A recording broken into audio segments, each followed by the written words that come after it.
Because my political views are somewhere close to classical liberalism, my feeds often include people with conservative, or at least anti-progressive views. So I regularly encounter arguments like this. Birth rates are falling because of feminism and the loss of cultural values. Humanity will soon go extinct. To prevent this, we need to return to religion and believe in God again. Of course, this is a simplification. Different people express this idea in different ways. Some say cautiously, there is a correlation between feminism and declining birth rates. Others go much further.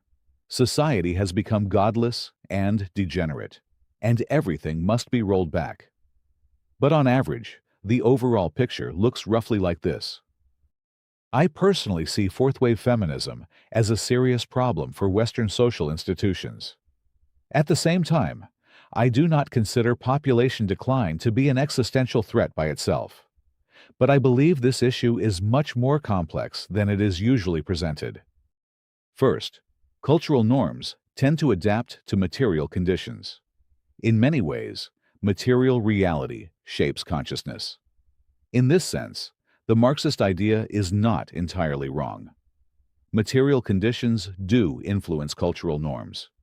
You can see this by comparing different types of societies. Pastoral societies, for example, tend to emphasize masculine strength, aggression, blood feuds, and rigid hierarchies.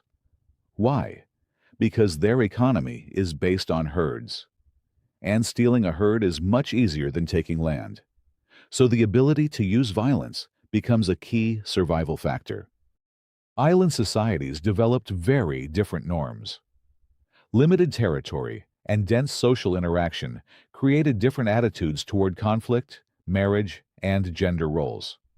For example, among Samoans and other Polynesian peoples, there was a social role called fa'afafine. These were males who were assigned female social roles from childhood due to gender imbalance in extended families. This was not modern ideology. It was a traditional cultural adaptation to real social conditions. Because of this, I believe that Abrahamic religions are not losing influence because feminism defeated them. It is the other way around. First, socio-economic conditions weakened religion. Then, new ideologies, including feminism, emerged.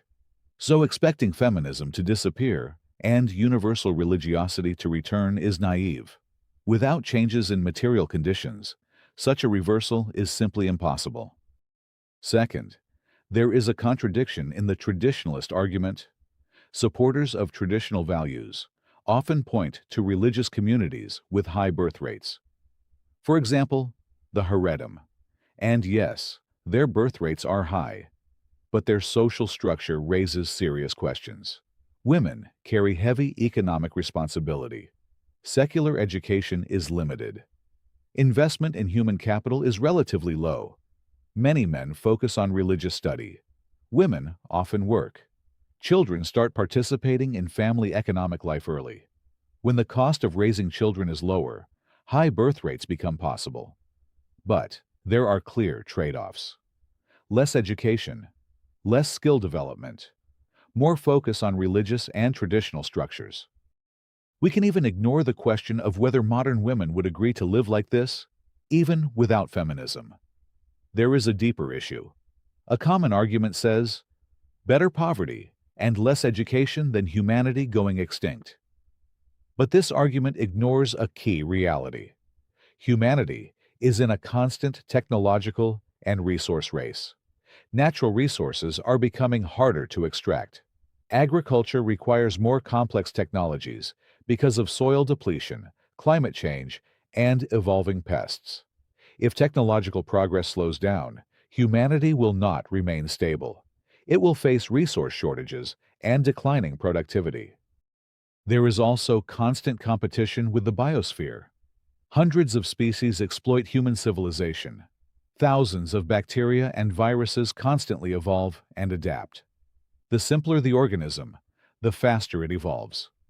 Insects adapt in decades. Bacteria adapt in months.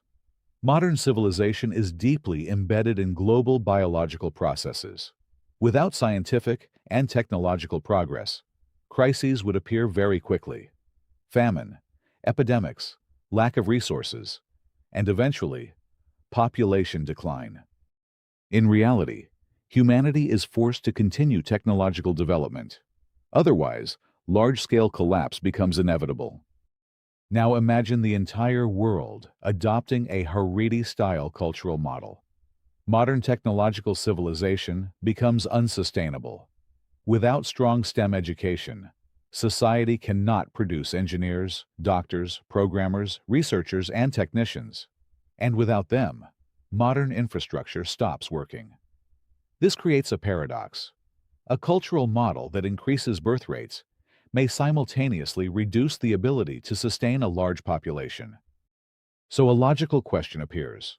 What is the point of restoring traditional cultural values to increase birth rates if, in the long run, it may lead to even worse population decline because living conditions worsen? And it's unlikely that you can have both traditional values and a highly educated population. Strong traditional values and high investment in human capital are difficult to maintain at the same time. Education increases autonomy. Education increases economic independence. Education encourages critical thinking, and all of this gradually weakens traditional social structures. In the end, the birth rate issue is not primarily a moral or religious problem. It is a question of how societies adapt to economic and technological conditions. Cultural models do not appear in a vacuum. They cannot simply be restored through political or ideological decisions. Trying to solve demographic problems by returning to traditionalism looks less like addressing the causes and more like treating the symptoms. And what's your take on this topic? Let me know in the comments, and thanks for listening.